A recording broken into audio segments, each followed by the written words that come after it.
السلام علیکم ورحمۃ اللہ وبرکاتہ۔ الحمدللہ رب العالمین، الصلاۃ والسلام علی رسول الکریم۔ کل پرسوں مجھے کچھ لوگوں کی طرف سے فون آ رہی تھی اور ایک مسئلہ پوچھ رہے تھے کہ اللہ پاک نے قرآن پاک میں کئی جگہ پہ فرمایا ہے کہ وما تشاؤون الا ان یشاء اللہ، یا ذالک ھدی اللہ یہدی بہ من یشاء من عبادی۔ تو وہ کہتے ہیں کہ جب ہدایت اللہ نے اپنے ہاتھ میں رکھی ہے تو پھر ہمارے ہاتھ میں تو کچھ نہیں ہے، تو پھر اگر ہم جہنم میں پھر کیوں جائیں؟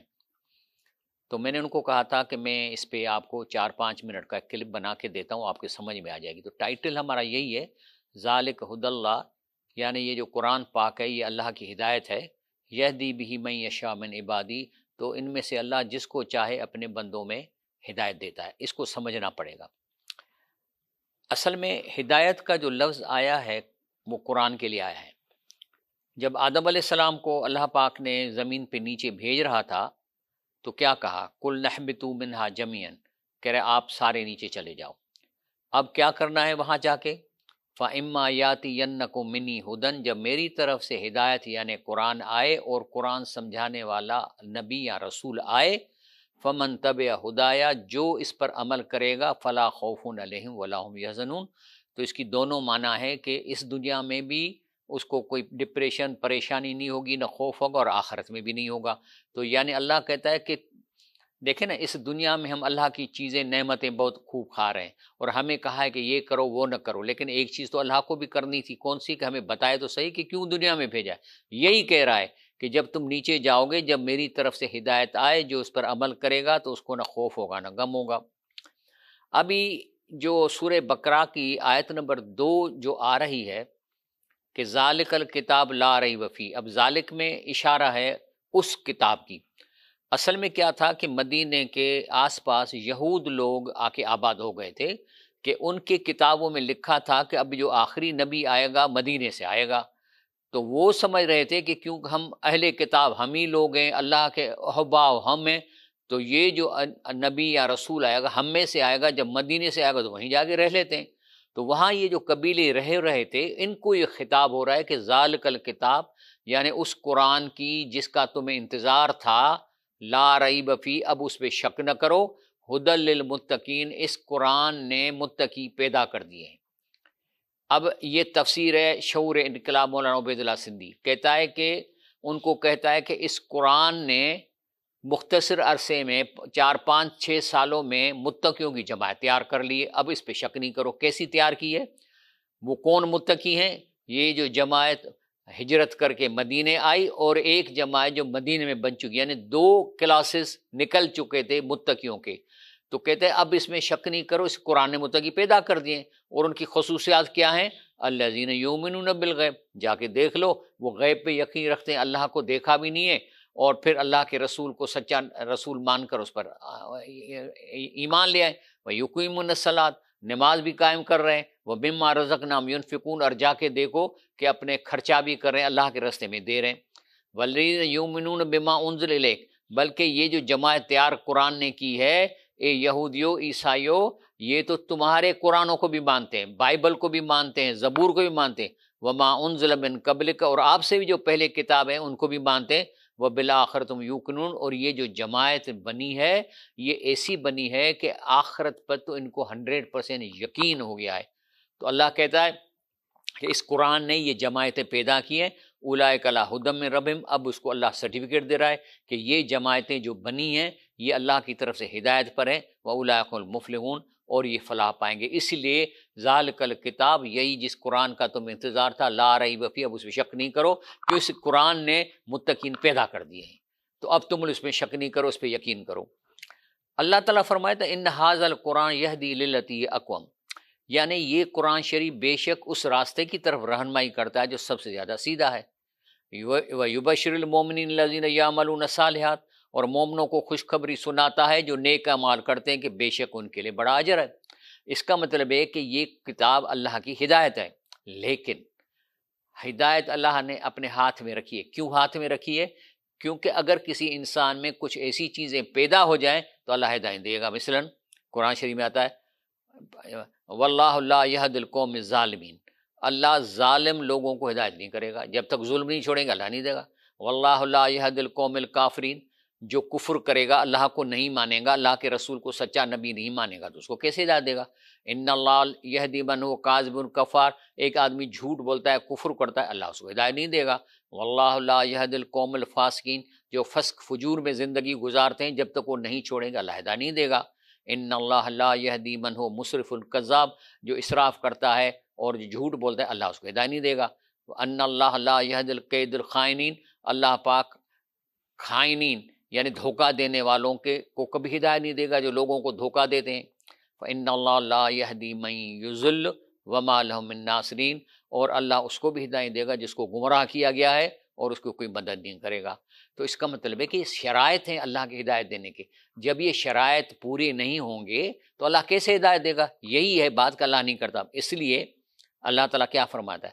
وَمَن يُشَاقِقِ الرَّسُولَ مِن بَعْدِ مَا تَبَيَّنَ لَهُ الْهُدَىٰ، جب قرآن مل گیا، آپ کے پاس قرآن آ گیا، اس کے باوجود بھی آپ اللہ کے رسول کی سنت کی مخالفت کریں گے، اس کے کہنے کی مخالفت کریں، وَيَتَّبِعْ غَيْرَ سَبِيلِ الْمُؤْمِنِينَ، اور آپ وہ راستہ اختیار کرو گے جو سنت کے مطابق نہیں ہے، اللہ کی شریعت کے مطابق نہیں ہے، نُوَلِّهِ مَا تَوَلَّىٰ، تو پھر وہ جس طرح منہ پھیریں گے، انگریزوں کی طرح منہ پھیریں گے، کفار کی طرح منہ پھولیں گے، تو ہم بھی اس کو اسی طرح منہ پھیر دیں گے۔ اللہ کہتا ہے پھر اسی طرف تمہیں چھوڑ دوں گا، وَنُصْلِي جہنم، نتیجے میں وہ پہنچایا جائے گا جہنم میں سات مسیرہ۔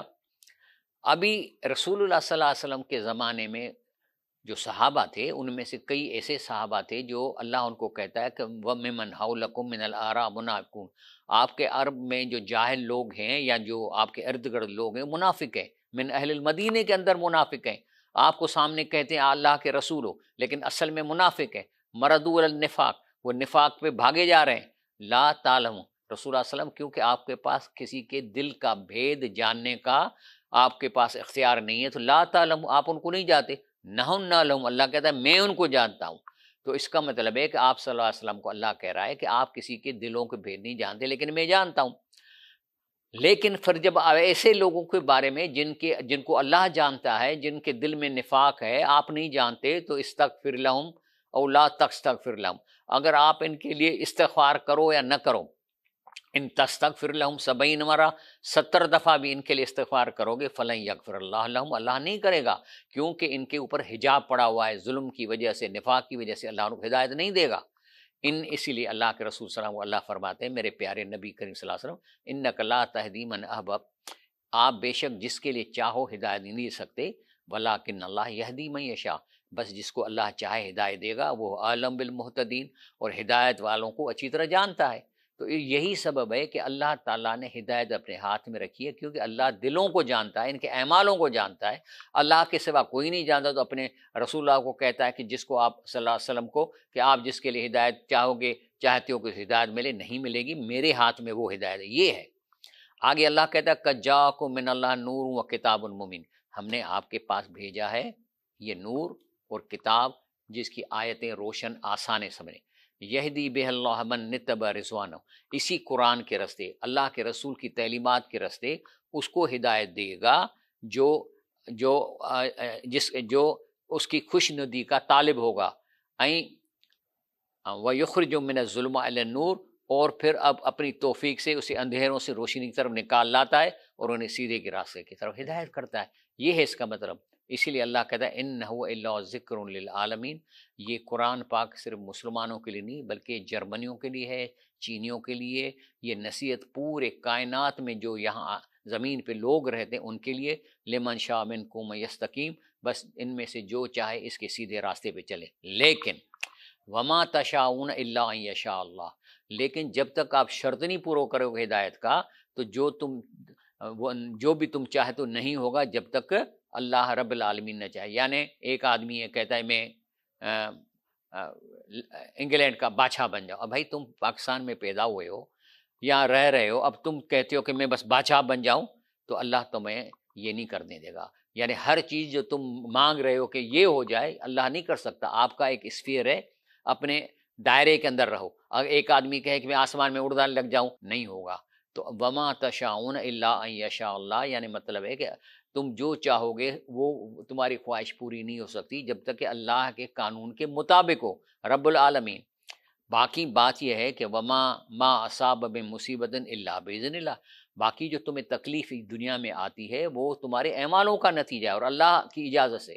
جیسے کہتے ہیں نا کہ صدقہ رد البلا، یعنی صدقہ کرنے سے بلائیں ہٹ جاتی ہیں. یعنی بلائیں قسمت میں لکھی تھیں، آپ نے صدقہ کیا اور پھر وہ آپ کے گناہ مٹ گئے، تو گناہ کے ساتھ جو بلائیں آنی تھی اس دنیا میں وہ بھی مل گئی. وَمَن يُؤْمِن بِاللَّهِ يَهْدِ قَلْبَهُ، جو اللہ پر ایمان لائے گا اللہ اس کو ہدایت دے گا دل کو. وَاللَّهُ بِكُلِّ شَيْءٍ عَلِيمٌ. اس کے علاوہ پھر آتا ہے لا يزيد في العمر الا البر، نیکی کرنے سے عمر بڑھتی ہے. اور اس کے بعد آتا ہے کہ جو ہے نا قضا میں جو آپ کے لکھا ہوا ہے وہ بھی دعا مانگنے سے تبدیل ہو جاتا ہے. تو یعنی ایکشن ری ایکشن ہو رہا ہے. تو اللہ پہ یہ کہنا کہ جی اللہ ہدایت دے تو اس کی مرضی ہمیں نہیں کرتا. اور باقی اللہ فرماتا ہے کہ اس دنیا میں جتنے بھی باقی ترندے چرندے پرندے ہیں اللہ نے ان کو ہدایت ان کے جین میں ڈال دیے. اب ان کو رسول بھیجنے کی ضرورت نہیں ہے، لیکن وہ بھی ایسے ایڈوانس قسم کے ہیں کام کرتے ہیں جو ہم انسان حیران رہ جاتا ہے. باقی اللہ کہتا ہے ان ھذی تذکرۃ، یہ اللہ کی نصیحت کا کتاب ہے. فمن شاء اتخذ الی ربہ سبیلا، بس جس کو چاہیے اللہ کا اس سے راستہ پکڑے. وما تشاؤون الا ان یشاء اللہ، لیکن تم جو چاہو گے نہیں ہو سکتا جب تک اللہ چاہے. جب تک اپنی برائیاں نہیں ختم کرو گے، بیماریاں نہیں ختم کرو گے، ظلم نہیں ختم کرو گے، جو 5-6 اللہ نے کہتا ہے اس کو میں ہدایت نہیں دے گا. ان اللہ کان علیما حکیما، بے شک باقی اللہ کہتا ہے ان اللہ لا یغیر ما بقوم، کسی بھی قوم کی حالت اللہ تعالیٰ تبدیل نہیں کرتا حتی یغیروا ما بانفسہم، جب اپنے آپ کو تبدیل کریں. اپنے آپ کو تبدیل کریں گے تو حالات تبدیل ہو جاتے ہیں. باقی اللہ پہ الزام لگا دینا کہ اللہ نے یہ کر دیا، قحط کر دیا، ظلم کر دیا، زلزلہ لیا، نہیں. وَإِذَا أَرَادَ اللَّهُ بِقَوْمٍ سُوءًا، جب اللہ کسی قوم کے لیے ارادہ کرتا ہے ان کو برائی کا، فلا مرد لہ، تو اس کو کوئی ٹال نہیں سکتا. وما لهم من دونه من وال، اللہ کے سوا ان کی کوئی مدد کرنے والا نہیں ہے. لیکن اللہ چاہتا ہے کہ تم ترقی کرو اور جنت میں جاؤ. وَلَوْ شِئْنَا لَرَفَعْنَاهُ بِهَا، لیکن اللہ چاہتا ہے کہ میں چاہتا ہوں یا میں چاہتا تھا کہ میں آپ کا درجہ اوپر کروں اس قرآن کی تعلیم سے، اللہ کے رسول کی سنت اور اس کے تعلیم سے. وَلَٰكِنَّهُ أَخْلَدَ الْأَرْضَ، تو یہ تو لوگ اوپر اٹھنا ہی نہیں چاہتے اور زمین کو چمٹ گئے. وَاتَّبَعَ هَوَاهُ، اور اپنی مرضی پہ چلتے ہیں اور اپنے نفس کی اتباع کرتے ہیں. فَمَثَلُهُ كَمَثَلِ الْكَلْبِ، اس کی مثال کتے کی ہے. ان تحمل علیہ یلس، اگر اس کے اوپر وزن ڈالو، 1 من چاول یا 1 من بوری رکھو تو پھر بھی ہانپے گا.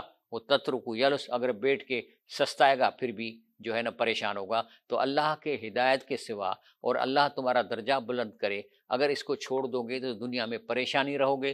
چاہے تمہیں کام کی زیادتی سے پریشانی ہے، ریٹائر ہو جاؤ پھر بھی پریشان رہو گا.